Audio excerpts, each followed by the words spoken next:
Well, it's time to take a look at our ag commodity trade. I'm Marlon Bowling, your tour guide to our ag commodities, and I'm joined right now by Brian Hoops of Midwest Market Solutions in Springfield, Missouri. And Brian, I'm glad you had a chance to visit with us today because I know you have office locations throughout the western half of the Corn Belt. And I just wondered what you've been hearing through your clientele and through your satellite offices there about what's going on with all this heavy rain and how much impact that's having on the crop. Yeah, in fact, I talked with a client this morning who had been trying to do some combine that was sitting in line at an elevator waiting to unload soybeans because it was raining once again. And that's kind of the theme right now is producers are knocked out of the field, so now they're trying to deliver corn and soybeans. But they're finding large lineups of other producers who have the same ideas, trying to move some grain into town that's been sold.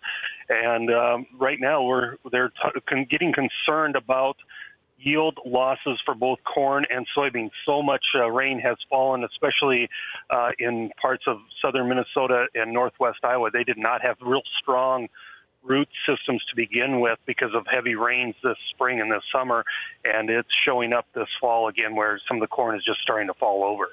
Well, we just talked with our contributor from the Mid-Atlantic states a short time ago, Ben Hushen, is in Maryland, and he was talking about how the ears of corn are starting to sprout at the base of the ear inside the corn husk there.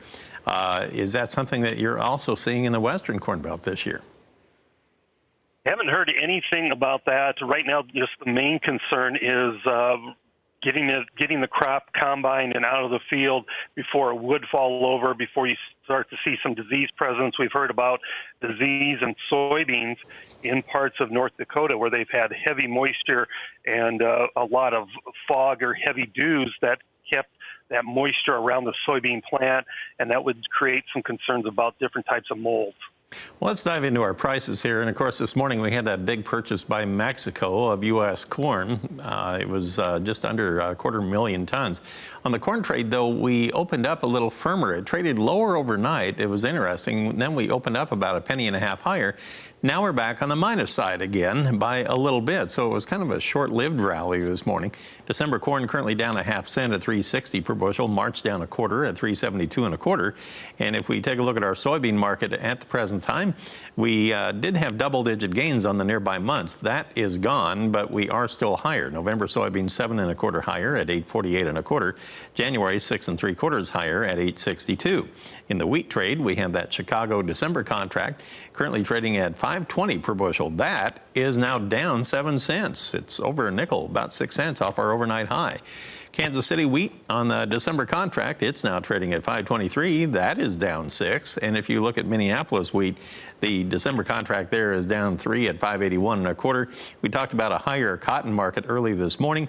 On December, we are now trading 52 higher at 79.10, almost on the high of the day. So we'll come back in just a couple of moments, and we'll talk more with Brian Hoops about our livestock trade. You don't want to miss that when we come back.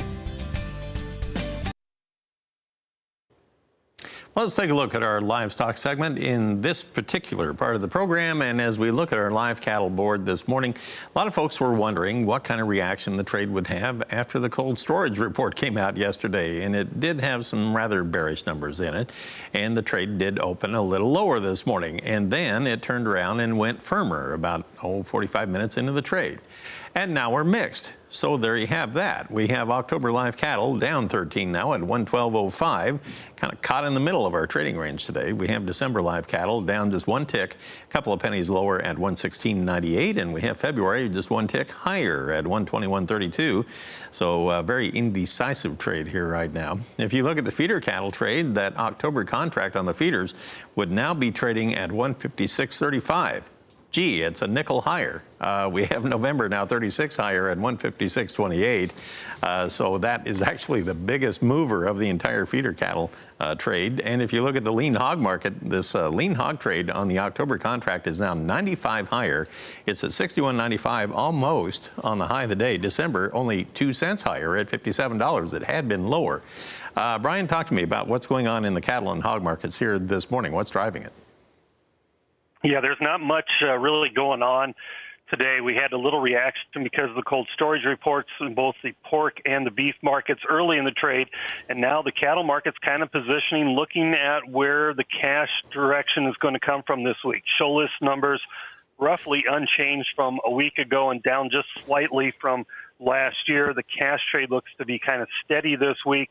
Some of the sale bards are reporting steady to lower feeder cattle sales this morning. That's not necessarily a bearish or bullish feature, but a little bit weaker tone here to the feeder cattle to start off the week. And when you look at the hog market, there's really only one contract that's moving, and that is that October contract. We had a sharp rise in product values. Cash trade has rebounded and really caught fire in here, and that market is the one that's rallying, building a nice premium over the December contract. You were talking about the cold storage numbers that came out yesterday, and we do have those graphics here for everybody as far as what the beef and the pork cold storage inventories were yesterday. So USDA said total frozen red meat supplies overall, the beef and pork combined, the inventory was 4% higher than what we had in July, and it was actually up 4% from a year ago, too. Beef was up 4% from a month ago, up 6% from a year ago. Pork up 6% from the end of July and up 1% from 1 year ago at this time. Brian, we have another big report coming up later this week. On Thursday, we have the quarterly hogs and pigs report. Do you think that's going to make the lean hog trade quiet down? Yeah, I think we're going to see very choppy action going into that report. Some positioning is likely to occur. That occurs Thursday afternoon. And then, of course, Friday, we've got the end of the month, and it seems like we always get some pretty wild swings in both the cattle and the hogs as we trade the last day of a month of trading. Seems like we get some pretty big swings on positioning and some profit taking. Well, I'm glad you pointed that out. The old window dressing at the end of the month that we always talk about. All right, well, thank you, Brian, for pointing that out. Excellent point. Brian Hoops of Midwest Market Solutions, and he is based in Springfield, Missouri.